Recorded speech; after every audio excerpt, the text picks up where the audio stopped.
नमस्कार दोस्तों, स्वागत है आपका अपने चैनल धार्मिक ज्ञान डबल वन में। आपसे रिक्वेस्ट है कि वीडियो को अंत तक जरूर देखें। वीडियो पसंद आए तो लाइक करें, साथ ही दोस्त, रिश्तेदार में शेयर एंड सब्सक्राइब जरूर करें। इससे हमें वीडियो बनाने का मोटिवेशन मिलता है और इस तरह की सच्ची धार्मिक ज्ञान की बातें लाते रहेंगे। आज हम दोस्तों, एक समय की बात है। देवी लक्ष्मी और भगवान विष्णु क्षीर सागर में शेष नाग की शैया पर विश्राम कर रहे होते हैं।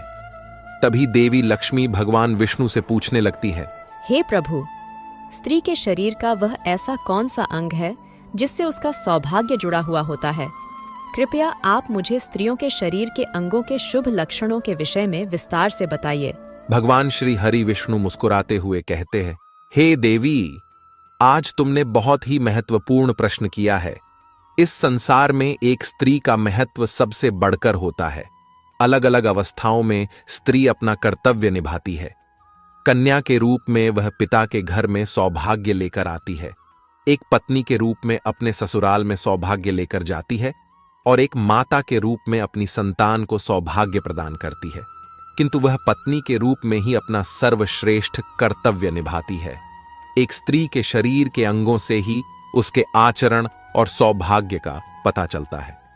ऐसे शुभ अंगों वाली स्त्री अपने पिता, पति तथा पुत्र के लिए बहुत ही भाग्यशाली होती है। हे देवी, आज तुमने जो प्रश्न किए हैं, उन सभी प्रश्नों का उत्तर देने से पूर्व मैं तुम्हें एक महान सती का इतिहास सुनाता हूं। वह सती है दामोदर की पत्नी, जिन्होंने अपने महान त्याग से मुझे प्रसन्न किया था। हे देवी, जो भी मनुष्य इस महान कथा का श्रवण करता है, उसके समस्त पापों का और उसकी दरिद्रता का नाश होता है। इसीलिए आप इस कथा को ध्यान से पूरा जरूर सुनना। देवी लक्ष्मी कहती है, हे प्रभु, आप मुझे उस महान सती की कथा अवश्य सुनाइए। मैं इस कथा को ध्यानपूर्वक सुनूंगी। भगवान विष्णु कहते हैं, हे देवी, पूर्व काल की बात है। कांची नगर में भक्त दामोदर दास और उनकी पत्नी निवास करते थे। उनके घर में उन दोनों के अलावा अन्य कोई नहीं था। दोनों ही परम दयालु और श्रद्धालु थे। उन दोनों की प्रकृति अत्यंत उदार थी। दोनों ही परम संतोषी और भगवत भक्त थे। दामोदर प्रतिदिन गांव से भिक्षा मांगकर लाते और उनकी पत्नी भोजन बनाया करती थी। यदि उनके द्वार पर कोई अतिथि आता तो वे उसकी सेवा करते, उसे भोजन कराने के बाद ही भोजन किया करते थे। यदि कोई अतिथि नहीं आता तो वे पशु पक्षियों को उनका भाग देकर, भगवान का नाम लेकर बड़े ही प्रेम से भोजन का आनंद लेते थे। उनके मन में किसी भी प्रकार का द्वेष और अहंकार नहीं था। उन्हें भिक्षा में जो कुछ भी मिल जाता, उसी से वे दोनों संतुष्ट रहा करते थे। अधिक की कामना भी नहीं करते थे। यदि उन्हें भिक्षा भी नहीं मिलती तो भी वे ईश्वर का धन्यवाद करते हुए शांति से जल पीकर सो जाया करते थे। उनके पास असंतोष और अशांति भटक भी नहीं पाती थी। उनके अंदर भगवान के प्रति दृढ़ विश्वास और श्रद्धा थी। इसीलिए उन्होंने कभी अपनी गरीब परिस्थिति के लिए भगवान को नहीं कोसा।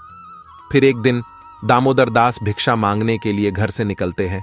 द्वार द्वार भटकने पर भी उन्हें किसी ने भिक्षा नहीं दी।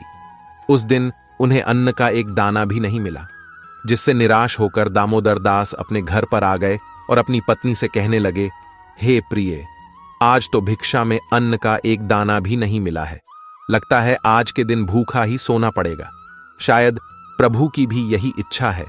फिर उतने में ही उनके द्वार पर एक अतिथि आ जाता है और द्वार पर खड़ा होकर कहने लगता है, घर में कौन है भैया? मैं अतिथि हूं और अत्यंत भूखा हूं। मुझे खाने के लिए कुछ दो। मैं तुम्हारे द्वार पर बड़ी आशा लेकर आया हूं। दामोदर ने देखा कि द्वार पर एक अत्यंत वृद्ध बूढ़ा व्यक्ति खड़ा है, जो बहुत ही कमजोर और भूखा दिखाई पड़ रहा था। उसे देखकर दामोदर दास ने उन्हें प्रणाम किया और इस प्रकार से कहने लगे, हे स्वामी, पधारिए। इस गरीब के घर पर आपका स्वागत है। इस दास के लिए क्या आज्ञा है? फिर उस बूढ़े साधु ने कहा, हे विप्रवर, मैंने सुना है कि तुम अतिथि का बड़े आदर के साथ स्वागत करते हो तथा उन्हें भोजन प्रदान करते हो। तुम्हारे द्वार से कोई भी प्राणी लौट कर नहीं जाता, इसीलिए मैं तुम्हारे द्वार पर आया हूं।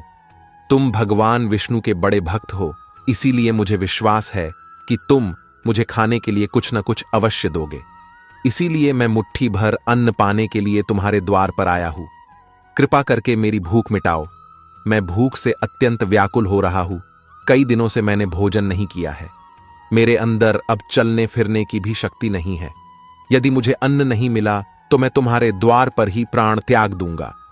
उस बूढ़े साधु के ऐसे वचन सुनकर दामोदर दास को बहुत दुख हुआ।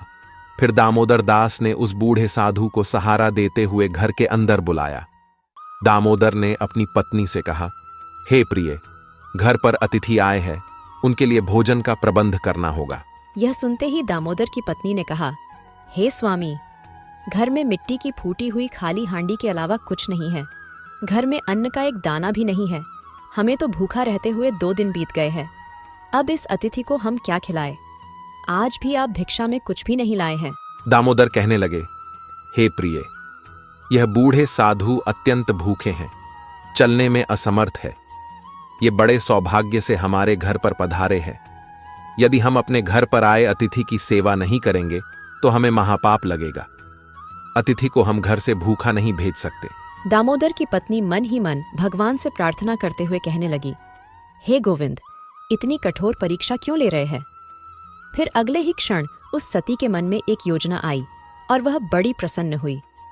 उसने अपने पति से कहा, हे नाथ, आप चिंता न कीजिए, आज अतिथि की सेवा बड़े प्रेम से होगी। आप पड़ोस से एक कैंची लेकर आइए। ये बात सुनकर दामोदर को आश्चर्य हुआ और वे तुरंत ही दौड़कर गए और पड़ोस से एक कैंची लेकर आ गए और कहने लगे, हे प्रिय, ये लो कैंची, अब बताओ इससे अतिथि की सेवा कैसे होगी? दामोदर की पत्नी ने कहा, हे स्वामी, आप इस कैंची से मेरे केश काट लीजिए। यह बात सुनते ही दामोदर अचानक से चौंक गए और कहने लगे, हे देवी, स्त्री के केश ही उसके सबसे बड़े आभूषण होते हैं। केश के बिना स्त्री का सौभाग्य और चरित्र भी नष्ट हो जाता है। स्त्री के लंबे केश ही उसकी सुंदरता के प्रतीक होते हैं। मैं यह पाप नहीं कर सकता। दामोदर की पत्नी ने जोर देते हुए कहा, हे स्वामी, आप चिंता न कीजिए, शायद यही प्रभु की इच्छा है। आप निसंकोच होकर केश काटिए। फिर दामोदर ने कांपते हुए हाथों से चारों ओर के केश छोड़कर बीच के सारे केश काट लिए। दामोदर की पत्नी ने उन केशों को लेकर उनसे एक डोरी बना दी और कहा, हे स्वामी, आप इस डोरी को लेकर बाजार में जाइए और इसे बेचकर भोजन की सामग्री लेकर आइए। फिर दामोदर दास उस डोरी को लेकर बाजार गए। सौभाग्य से वह डोरी तुरंत ही बिक गई। उसे प्राप्त धन से दामोदर ने चावल, दाल, आटा, घी, चीनी और सब्जी आदि सभी आवश्यक सामग्री खरीद ली और उसे लेकर बड़ी ही प्रसन्नता से लौटकर घर आ गए। फिर दामोदर की पत्नी ने बड़ी शुद्धता और प्रेम से रसोई बनाई। उन्होंने घर आए उस बूढ़े अतिथि को आसन पर बड़े आदर और प्रेम के साथ बिठाया। उस साधु को बूढ़ा समझकर दामोदर की पत्नी ने उसे थोड़ा ही भोजन परोसा, किंतु वह साधु तो बड़ा ही विचित्र था। जब उस साधु ने भोजन करना शुरू किया तो कुछ ही क्षणों में उसने परोसे हुए भोजन को खाकर समाप्त कर दिया। उस सती ने फिर से थोड़ा भोजन परोस दिया। थोड़ा थोड़ा करते हुए उस साधु ने दामोदर की पत्नी ने बनाई हुई सारी रसोई खा ली और फिर अपने पेट पर हाथ रखते हुए कहने लगा, तुम दोनों की सेवा से मैं बहुत प्रसन्न हुआ। आज अनेक दिनों बाद मुझे इतना भोजन प्राप्त हुआ है। तुम्हारे बारे में जो कुछ भी सुना था वह सत्य ही था। आज मेरी तृप्ति हुई है, किंतु मेरा शरीर बहुत बूढ़ा हो गया है। आज मेरे लिए चलना संभव नहीं है, इसीलिए मैं आज के दिन आपके घर पर ही विश्राम करता हूं। शाम को केवल एक हांडी चावल से काम चल जाएगा। उस साधु के द्वारा इतना कहते ही दामोदर ने कहा, जो आज्ञा महाराज, आप विश्राम कीजिए, मैं शाम के भोजन का प्रबंध किए देता हूं। इतना कहकर दामोदर अपनी पत्नी के पास गए और उससे कहने लगे, हे प्रिय, हमारे अतिथि में चलने की शक्ति नहीं है, इसीलिए वे आज हमारे घर पर ही विश्राम करेंगे। किंतु अब संध्या के भोजन का क्या होगा? संध्या को भोजन हम कहां से बनाएंगे? यह सुनते ही दामोदर की पत्नी ने कहा, हे स्वामी, चिंता की क्या बात है? मेरे केश अभी भी बाकी है। आप फिर से मेरे केश बेचकर बाजार से सामग्री लेकर आइए। अब फिर से कैंची चली। सती के केश टूटे और उससे रस्सी बनी। दामोदर फिर से उस रस्सी को लेकर बाजार में गया। सौभाग्य से वह भी बिक गई और उसने उस धन से भोजन की सामग्री खरीद ली और लेकर घर लौटकर आ गया। दामोदर की पत्नी ने शाम का भोजन बनाया और उन्होंने अतिथि को आदर से आसन पर बिठाया और भोजन परोसा। अतिथि ने थोड़ा थोड़ा करते करते एक एक चावल छट कर लिया और देखते ही देखते सारा भोजन खा लिया। फिर वह बूढ़ा अतिथि कहने लगा, अरे भाई, आज बहुत थक गया हूं, रात के लिए यहीं पर सो जाता हूं, सुबह उठकर चला जाऊंगा। यह सुनकर दामोदर ने कहा, ठीक है महाराज, आपकी जैसी इच्छा, आप आज हमारे घर पर ही विश्राम कीजिए। वह बूढ़ा अतिथि दामोदर के घर पर ही विश्राम करने लगा। दामोदर और उसकी पत्नी दोनों ही उस बूढ़े अतिथि की सेवा करने लगे, उनके चरण दबाने लगे। चरण दबाते दबाते रात बीतने लगी। वह अतिथि भी सो गए। वे बड़े ही विलक्षण साधु थे।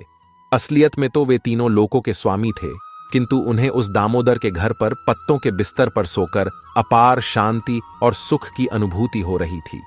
साक्षात भगवान विष्णु ही वृद्ध का वेश धारण करके दामोदर के घर पर विश्राम कर रहे थे। उन साधु महात्मा को सोता हुआ देखकर दामोदर धीमी आवाज में अपनी पत्नी से कहने लगे, हे प्रिय, बाबा बहुत बूढ़े हैं, इनका शरीर बहुत ही कमजोर है, शायद कल सवेरे भी इनसे चला नहीं जाएगा। कल मैं सुबह जल्दी उठकर भिक्षा मांगने के लिए चला जाता हूं और हम साधु बाबा को भोजन खिलाकर उनकी सेवा करेंगे। आंख बंद किए हुए उन साधु बाबा ने दामोदर की यह बात सुन ली। उन दोनों पति पत्नी का त्याग और उनका अतिथि प्रेम देखकर संपूर्ण विश्व का पालन करने वाले भगवान विष्णु की आंखें भर आई। श्री हरि तो भक्त वत्सल है, वे जो भी लीला रचते हैं उसमें उनके भक्तों का ही कल्याण होता है।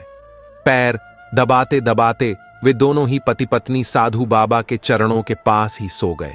फिर साधु बाबा ने उस दामोदर की पत्नी के सिर पर हाथ फेर दिया। हाथ फेरते ही उस सती के सिर पर काले घने और लंबे बाल उग आए। फिर उन्होंने दामोदर के शरीर पर हाथ फेर दिया, जिससे दामोदर स्वस्थ तथा अत्यंत पवित्र हो गए। भगवान ने दामोदर की झोपड़ी में दृष्टि घुमाई तो वह उसी क्षण में एक विशालकाय महल में बदल गई। उस महल में अनंत रत्न सुवर्ण माणिक मोती एकत्रित हो गए और फिर भगवान बोले, हे सती, तुम्हारी भक्ति और समर्पण से मैं अत्यंत प्रसन्न हूं। आजीवन तुम दोनों अपनी साधना पूरी करके वैकुंठ लोक जाओगे। मैं छाया की तरह सदैव तुम दोनों के साथ रहूंगा। इतना कहकर भगवान विष्णु उस स्थान से अंतर्ध्यान हो गए। कुछ देर बाद जब दामोदर की पत्नी की नींद खुली तो वहां का नजारा देखकर वह आश्चर्यचकित हो गई। कल की सारी घटना उसको याद थी।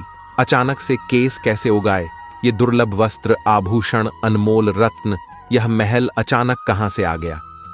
उसने तुरंत ही अपने पति को जगाया। जब दामोदर ने यह सब चमत्कार देखा तो उसे भी अपनी आंखों पर विश्वास नहीं हुआ। वे दोनों ही एक दूसरे की ओर देखकर सोच में पड़ गए। फिर दामोदर ने अपनी पत्नी से कहा, हे प्रिय, कल हमारे घर पर आए हुए वह बूढ़े साधु कहां पर गए? दोनों ने उन साधु महात्मा को चारों ओर देखा, लेकिन वे उन्हें कहीं पर भी दिखाई नहीं पड़े। दामोदर ने हर्ष से प्रफुल्लित होकर अपनी पत्नी से कहा, हे प्रिय, वे कोई सामान्य अतिथि नहीं थे, वे साक्षात करुण सिंधु भगवान विष्णु ही थे। यह सारी विभूति सुदामा की तरह ही उन्होंने हमें भी प्रदान की है। हम दोनों ही उन्हें समझ नहीं पाए। भगवान विष्णु कहने लगे, हे देवी, इस प्रकार से दामोदर की पत्नी ने एक स्त्री के सबसे महत्वपूर्ण आभूषण का त्याग करके अपनी भक्ति की परीक्षा दी। एक स्त्री के लिए उसके केश सबसे महत्वपूर्ण आभूषण है। केश गंगा के समान पवित्र है। स्त्री के बाल लंबे होने से उसे सौभाग्य की प्राप्ति होती है। जिस स्त्री की हाथ की उंगलियां गोल, लंबी, पतली व मिलाने पर छेद रहित, कोमल तथा लाल रंग की हो, वह सुख व भोग पाने वाली होती है। जिसके नाखून लाल, कोमल, ऊंचे और चिकने हो, वह ऐश्वर्य प्राप्त करती है। जिस स्त्री के गर्दन में 4 अंगुल नाप की साफ 3 रेखाएं हो, तो वह गहनों से सजी रहती है। जिस स्त्री की भौहें ऊंची, कोमल, सूक्ष्म, आपस में मिली हुई व धनुष के समान है, वह भी सुख व सौभाग्य देने वाली होती है। भगवान विष्णु के अनुसार यदि किसी महिला का चेहरा गोल होता है और उसकी नाभि दाईं ओर झुकी हुई है, वो आगे जाकर भाग्यशाली होती है और प्रसिद्धि प्राप्त करती है। तो दोस्तों, इस प्रकार से भगवान विष्णु ने देवी लक्ष्मी को स्त्री के लंबे बालों का महत्व बताया है। उम्मीद है आपको यह जानकारी अच्छी लगी होगी। वीडियो को लाइक जरूर करें। कमेंट में जय श्री हरि विष्णु, जय मां लक्ष्मी जरूर लिखें। साथ ही चैनल को सब्सक्राइब करें। आप सभी का धन्यवाद।